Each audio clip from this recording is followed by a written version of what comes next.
আমরা ইতিমধ্যে ক্যামেরায় আপনাদের সামনে তুলে ধরেছিলাম যে বহু বাড়ি ঘর জলমগ্ন, বহু মানুষ ঘর বাড়ি ছাড়া এবং তারা আশ্রয় নিয়েছেন শরণার্থী শিবিরে। তো এই মুহূর্তে আমাদের টিম আমরা রয়েছি স্বামী দয়ালানন্দ স্কুলে, এখানে রয়েছে শরণার্থী শিবির। আর আমরা ইতিমধ্যেই আমরা পেয়ে গেছি কাউন্সিলর ম্যাডাম শ্রীমতী সীমা দেবনাথ মহোদয়াকে। মহোদয়, আপনার কাছে জানবো যে এই যে এখানে কতজন লোক আশ্রয় নিয়ে আছেন? এখন লাস্ট 715 জনের মতন আছে। আবার ওরা আসছে বিগত 3 দিন ধরেই চলছে। কালকে একটু জল কমে ছিল, তারা বাড়িতে গিয়েছিল, কিন্তু রাত্রে আবার জল বাড়ার কারণে আবার সবাই আস্তে আস্তে সবাই আসছে। 715 জন আছে। আচ্ছা, মানে কি ধরনের ব্যবস্থা রয়েছে ওদের জন্য? এখানে ব্যবস্থা সকালে টিফিন, দুপুরে খাওয়ার, সন্ধ্যা আবার টিফিন, আবার রাতে খাওয়ার। আর যা দেখছেন আমরা সবাই মিলে আমাদের ওয়ার্ডের স্টাফরা মিলে সবাই পরিষ্কার করে রাখছেন। আমাদের প্রতিদিন আগে আমাদের সিএম সাহেব, আমাদের রাজ্য সভাপতি, আমাদের মেয়র সাহেব এসেছেন, তারাও দেখেছেন আমাদের রাখা সবাই। আচ্ছা, মানে যদি পরিস্থিতি আরও ভয়ঙ্কর রূপ ধারণ করে তাহলে সেই পরিস্থিতি মোকাবেলার জন্য কি আপনারা প্রস্তুত? হ্যাঁ, একদমই বরাবরই প্রস্তুত, সবসময় প্রস্তুত। ঠিক আছে, ধন্যবাদ আপনাকে। এটাই ম্যাডামের কাছ থেকে আমরা জানলাম যে কতদিন ধরে চলছে এই শিবিরটা? আজকে নিয়ে 3 দিন যাবৎ শিবির চলছে এবং প্রশাসন কিন্তু পুরো দমে প্রস্তুত। যদি পরিস্থিতি আরও ভয়াবহ আকার ধারণ করে সেই ক্ষেত্রেও পরিস্থিতি মোকাবিলার জন্য প্রশাসন কিন্তু একেবারেই প্রস্তুত রয়েছে। আমরা একটু কথা বলে নিচ্ছি যারা এই শিবিরে আশ্রয় গ্রহণ করেছেন তাদের সাথে। কতদিন ধরে আপনারা এখানে আছেন? আজকে এসছেন সকালে। আচ্ছা, তো মানে বাড়ি ঘর কি পুরো জলের নিচে?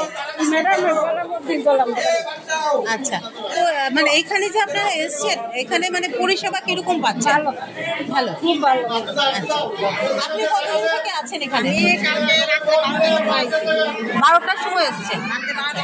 ঘরে থাকার মতো নাই, জলে প্রচন্ড মানে 5 মিনিটের ভিতরে জল ঘরে বেঁকে আছে। তারপর আমরা 12টার সময় শিবিরে আসতেছি। তারপরে সকালবেলা আমাদের চা দিছে, বাচ্চাদের দুধ বিস্কিট দিয়েছে, চিরা দিছে। আবার দুপুরবেলা আবার ডাল, ডিমের ঝোল, ভাত রান্না করছি আমি নিজে। আমরা 2 জনে মিলে রান্না করে তাদেরকে সবাইকে খাওয়াইছি, আমরা নিজেরও খাইছি। খুব যথেষ্ট করতেছে সরকার আমাদের লেগে। আর সামনে মনে হয় না আমরা আরো 2-3 দিনে বাড়িতে যাইতে পারতাম না, কারণ ভয়ঙ্কর অবস্থা। জলটা একবার ভারে আবার কমে, একবার ভারে আবার কমে। তাই সরকার আমাদেরকে যথেষ্ট করতেছে। এই রাত্রে আবার এখানে খাওয়া দাওয়া হবে, ডাল হবে, সোয়াবিন হবে, জানি না সকালবেলা কি হয়। ঠিক আছে, আপনি কতদিন থেকে আছেন এখানে? আমি আজকে এসছেন। আচ্ছা, আপনি? আমিও এখানে তো এখানে মানে পরিষেবা আসার পর থেকে এখানে পরিষেবা কিরকম বুঝতে পারছেন? ভালো না? এই দুর্যোগপূর্ণ পরিস্থিতিতে আমরা আপনাদের সামনে আমাদের ক্যামেরায় তুলে ধরছি একটা অভিনব দৃশ্য। আমাদের ক্যামেরায় একটা অভিনব দৃশ্য আপনাদের সামনে তুলে ধরছি। দেখুন, এই যে শরণার্থী শিবিরে আমরা রয়েছি, সেই শরণার্থী শিবিরে আশ্রয় গ্রহণ করেছে অনেক কচি কাঁচা শিশুরা।